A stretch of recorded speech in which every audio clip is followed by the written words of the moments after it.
Now, you guys might remember my old broken monk build in PvP.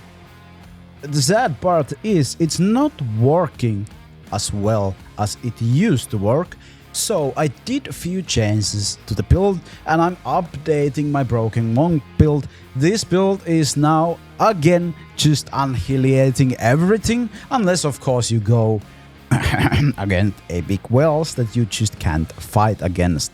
So let's look at the abilities. The abilities are still the same, so we use Fist of Thunder, Wave Strike, Mystic Strike, Shield of Zen and Flying Kick. Now on the set items, here is the biggest differences we have. Now we have 2 pieces of Withus. You can change this for 2 pieces of Mountebanks if you feel like that you need the damage reduction. But if you don't have 2 pieces of Withus, you don't have Shield up all the time. But the biggest thing here is we changed 4-piece Withus to 4-piece Gloom Guide's price. Now we do lose the 30% attack speed, but we had stuff that will counter them and that will work again almost same way as the old build, but we just have to 22.5% critical hit chance increase, and we have 50% damage increase too from the Gloom Guide's price. What do we have to counteract the 30% attack speed reduction that we are losing from the Withus? Well, we are using Feline Defiance instead of the Faith Align. Now, so if we use Mystic Strike, we get 30% primary attack speed. Remember that your abilities will be slower, so you will get interrupted a bit more often, but usually your abilities are also doing more damage because we have the critical strike chance, and our primary attacks are also doing more damage because we have the critical hit chance. So we are doing more damage and we are again just melting enemies with this build now that we have this, and we are still using Branding Bond on the pant slot for our Mystic Strike, so we have 2 essences for the Mystic Strike. Now you can use the offhand for Mystic Strike, either the one that gives you 1 more stack, the new one, I don't have it yet, I probably change to that after I get that, or you can use the invisible offhand, that is also an option. I don't personally like that, but I know a lot of you guys like the invisible, so that is one option too. We still have 3 essences for our Shield Zen. So firstly we have 39% duration increase from our helmet. Then we have the 25% movement speed from the chest slot with Enlightenment's Blessing. This just makes the build so much better. You absolutely need to have this.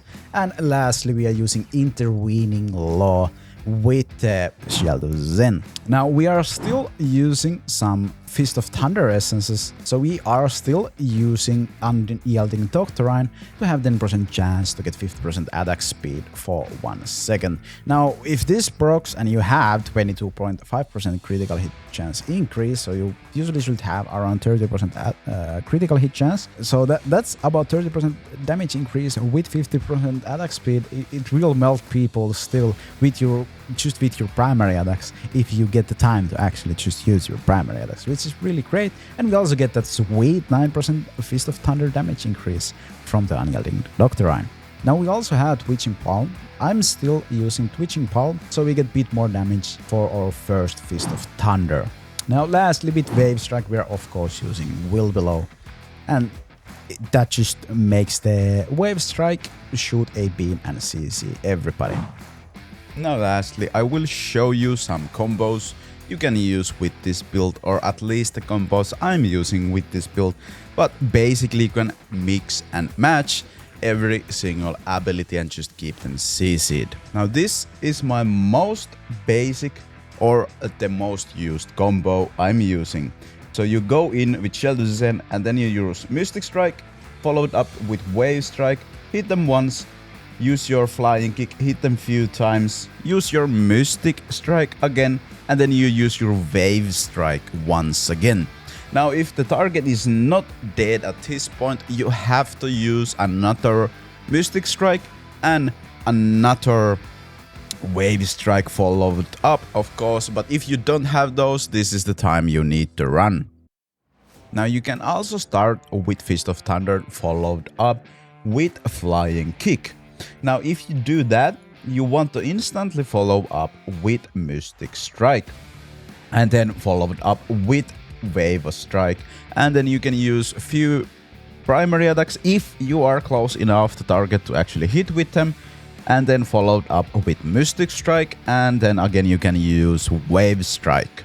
And whenever you are close enough after the Wave Strike, you can use few primary attacks if you are in range. Now in this clip, I'm using everything together. I'm starting off with Wave Strike, followed up by Mystic Strike, and few primaries, followed up by Flying Kick. Now I don't have Mystic Strike anymore, so I'm just using Wave Strike, followed up by Flying Kick, just to keep him CC'd. And now I do have one Mystic Strike, but I don't have Wave Strike, so I dash with it. And then I use few primary attacks, and then I use Flying Kick to use the last CC. And then I use few primary attacks, and now target is dead. So that means we can basically just mix and match every ability however we want, but I think starting off with Mystic Strike and then using Wave Strike is one of the best ones, especially if you have a group. But that's it for today's video, so thank you for watching. If you want to see more content like this, please consider subscribing, hitting the like button. I will catch you on the next one.